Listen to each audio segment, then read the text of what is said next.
At hayan, bumibigay na nga iyong katawan. Bakit mo pa aantayin na matigok ka? Kung ako ikaw, pangalagaan mo na yung katawan mo, gaya ng sinabi ni Manang Aimee. At yun na nga, antayin mo na lang na magkaroon ka ng apo at maging maligaya ka na alagaan ang iyong mga apo. Pag mayroon naghain ng impeachment complaint, ay tanggapin. At pagkatapos, i-refer kay House Speaker. Ang House Speaker naman, within 10 days, i-include sa order of business at i-refer sa Committee on Justice. Wala pong diskresyon. Wala pong, hindi po parang West ang sa House Secretary General na pipiliin niya kung anong gusto niya tanggapin at i-reject yung ayaw niya.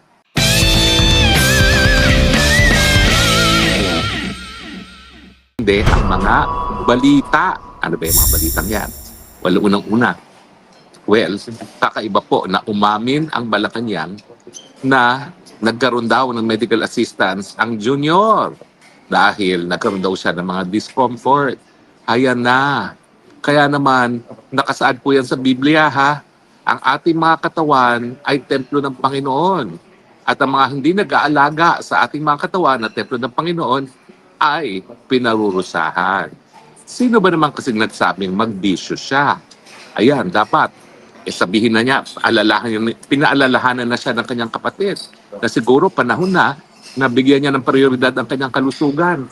Dahil alam niyo talaga, yung paggamit ng cocaine at iba pang mga pinagbabawal na gamot, kaya po yung pinagbabawal, unang-una, dahil yan po ay nakakasira sa ating katawan na templo ng Panginoon. Ano bang nangyari dyan? Ako, siguro po yan ay nahirapan siyang huminga. Isa po yan sa mga side effect ng cocaine at pag nahirapan na huminga, pwede rin pong magkaroon ng mga organ failure yan. Now, ayaw natin pagdasal ang masama na mangyari kay Marcos Jr. Pero alam naman natin na talagang susi o ang solusyon talaga sa ating mga problema ay ang pagkawala niya bilang presidente. Pero ako naman po ay Kristiyano, kaya hindi ko po siya pagdadasal na may mangyari sa kanyang kalusugan. Pero papaalala ko lang po sa kanya na nasa Biblia. At pinost ko po yan sa aking page, no? Sa aking Facebook page, na talagang pinarurusahan ng Panginoon ang mga tao na hindi pinangangalagaan ang kanilang katawan na templo ng Panginoon. So siyempre, kung hindi ka naman Kristiyano, kapag inabuso mo yung katawan mo, alam mo namang pinagbabawal dahil nakakasira sa katawan at sa pag-iisip at patuloy ka sa bisyo, talaga ikaw na ang gumawa ng dahilan para masira ang iyong katawan at matigok. Wala nang ibang taong may kasalanan dyan. Hari nawa, wag naman sana mangyari sa kanya yan dahil tayo Kristiyano nga. Pero, kinakailangan talaga gawin na niya yung sinabi ng kanyang ate. Kinakailangan na niya magbitiw sa pwesto, tutukan ng kanyang kalusugan, magparehab nang sa ganun, mapahaba pa ang buhay niya. Alam mo, konti lang naman ang tanda sa akin ng ating bangag na presidente. Ako ang ninanais ko na lang ngayon dahil ako yung 60 na. Wala na akong ibang hinahangad kundi makita ko sana yung aking mga apo at gaya na aking lolo, makita ko na matapos man lang sa kolehiyo ang mga apo ko at mailagay sa tamang buhay yung aking mga apo. Kasi tapos na yung mga anak ko Na-provide ko na yan, napag-aral ko na yan, meron na mamanahin kahit pa paano. Ang gusto ko naman masiguro, yung buhay na tinamasa ko dahil ang lolo ko ay sinigurado na kami magkakaroon ng komportableng buhay, yan din ang mabigay ko sa aking mga apo. Abay, kung ako siya, mag-60 na siya, tututukan ko na lang yan na mapahaba ang buhay nang makita ko mga anak ng aking mga anak. Dahil, alam mo naman, ang katotohanan yan, nung tayo nagkaroon ng anak, masyado tayong busy nagtrabaho. Bagamat ito namang si Marcos Jr., dahil nagtrabaho sa buong buhay niya. Talaga namang meron siyang gintong kutsara sa kanyang bibig. No? Pero kahit papano, naniniwala naman ako na gaya ng lahat, nais niyang mapipisil-pisil ang mga pisngi ng kanyang mga apo.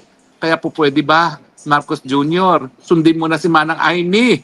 Ay nako, sige na, ibigay mo na ang pagiging presidente kay BP Sara. Dahil ikaw, pinili mo naman si BP Sara, hindi lang dahil ikaw ay manggagamit, na alam mo na kinakailangan ng suporta ng Mindanao at Visayas para manalo ka at matalo si Leni.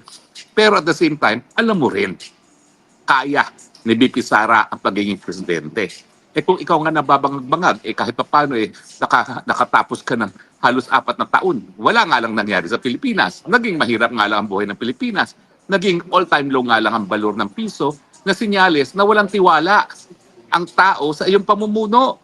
Alam mo ba yung balor ng piso? Yung balor ng ating stock market? Lahat yan, sukat. Kung may tiwala pang tao sa iyo, wala na. At hayan, bumibigay na nga yung katawan. Bakit mo pa aantayin na matigok ka? Kung ako ikaw, pangalagaan mo na yung katawan mo, gaya ng sinabi ni Manang Aimee. At yun na nga, antayin mo na lang na magkaroon ka ng apo at maging maligaya ka na alagaan yung mga apo. Ano ba bang gugustuhin mo? O, naging presidente ka na. Bagamat yung tatay mo, sinuka ng bayan o binigyan ng pagkakataon. Wala, you blew it. Ito naman si Manang Aimee, lahat ginagawa para wag magalit nga ang taong bayan sa pangalan ng Marcos. Well, I don't think she is successful dahil kita mo naman, negative 27 na yung standing sa approval rating. Negative na lahat. Pero pag ikay nagpapatuloy pa, pag pumilit pa na maging presidente, na hayat, bumibigay na katawan mo at matagal nang walang isipan mo, in the first place, not much there. Hello, kaya nga hindi ka natapos ng kolehiyo, talagang lalo kang kasusuklaman ng tao dahil lalong hihirap ang buhay pag ikaw ay nagpumilit. Kaya pwede ba? Pahinga na. Bawi na. Alam ko, parurusahan ka ng Panginoon dahil inabuso mo ang katawan mo. Pero kung ikaw naman ay magbago, miski kay 60 na halos, baka naman may pagkakataon pa, maawa pa ang Panginoon sa'yo, bigyan ka pa ng buhay nang sa ganun, ma-enjoy mo ang iyong mga apo. Pero pwede ba? Huwag ka nang managinip na kaya mo pang maging presidente.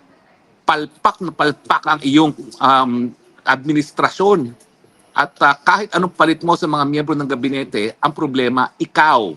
So kahit palitan mo pa lahat ng mga miyembro ng iyong administrasyon, hindi na magbabago yan dahil ikaw ang wala sa tamang pag-iisip at ngayon, wala sa tamang pangangatawan dahil inabuso mo ang iyong katawan sa paggamit na pinagbabawal na gamit.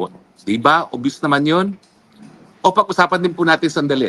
Abay, merong pangalawang impeachment complaint na napabalita na naman. Tingin ko, nagsalita na rin na si Congressman Pulong Duterte and I agreed na yung unang impeachment complaint laban dito kay bangag na presidente ay kaduda-duda dahil ito ay hinain ng isang tao na nagdepensa kay First Lady.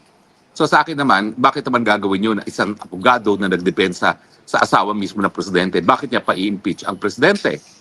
At siyempre, yung nag-endurso, malapit na malapit sa isang kaalyado rin ng mga Marcoses, no, na taga-probinsya ko, yung party list ng mga Garcia ng Bataan. So ngayon, nagkaroon ng pangalawang impeachment complaint. Ngayon, in fairness, di pa nababasa. Pero sigurado ako na kung sino man ang nasa likod ng impeachment complaint, wala yung kinalaman sa mga Marcoses.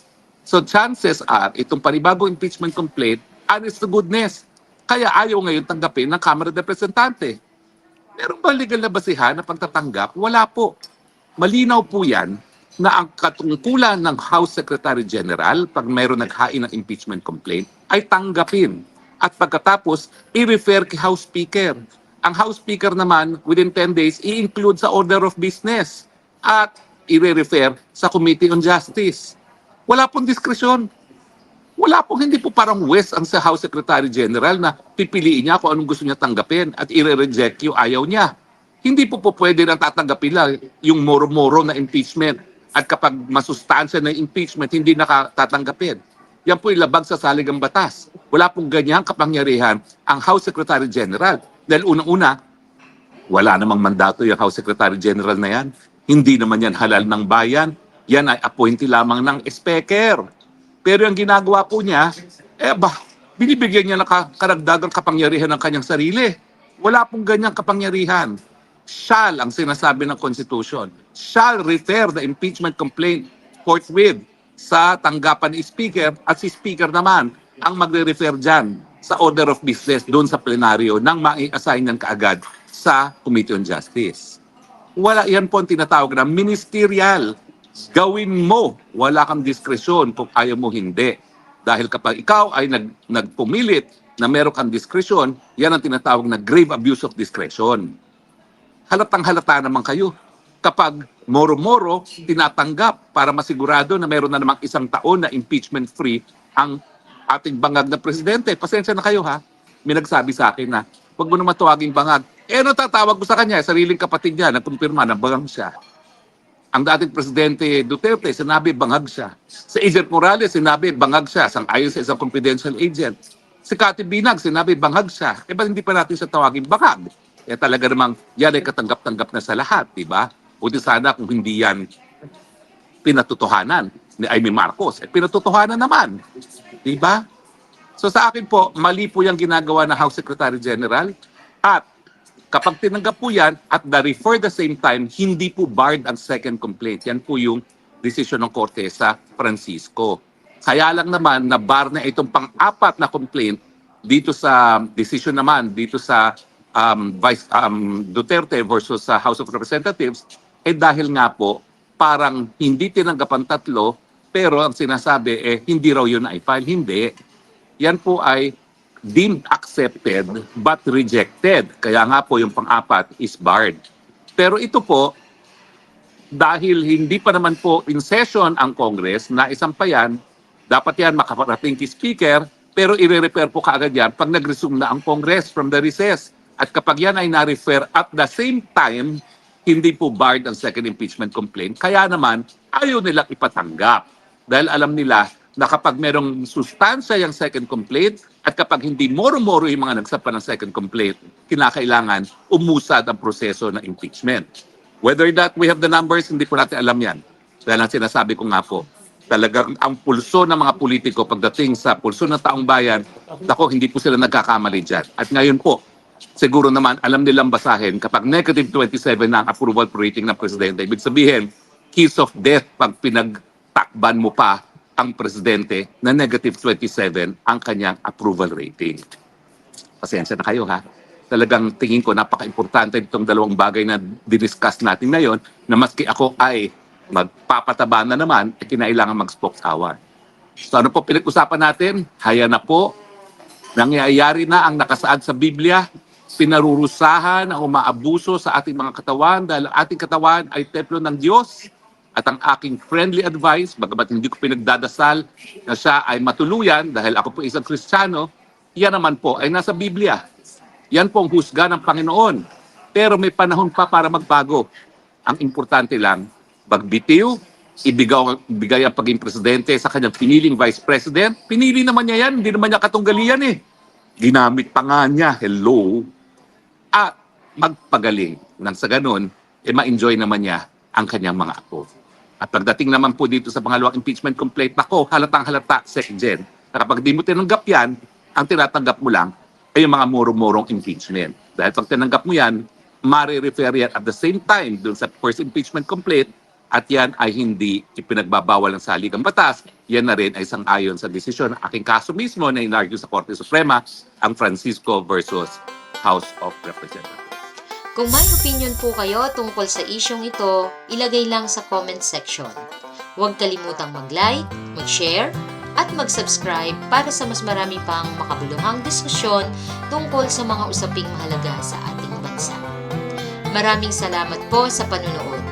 Muli, ito po ang Life and Things channel na nagsasabing mas maganda ang may pakialam kesa sa walang alam. Hanggang sa muli!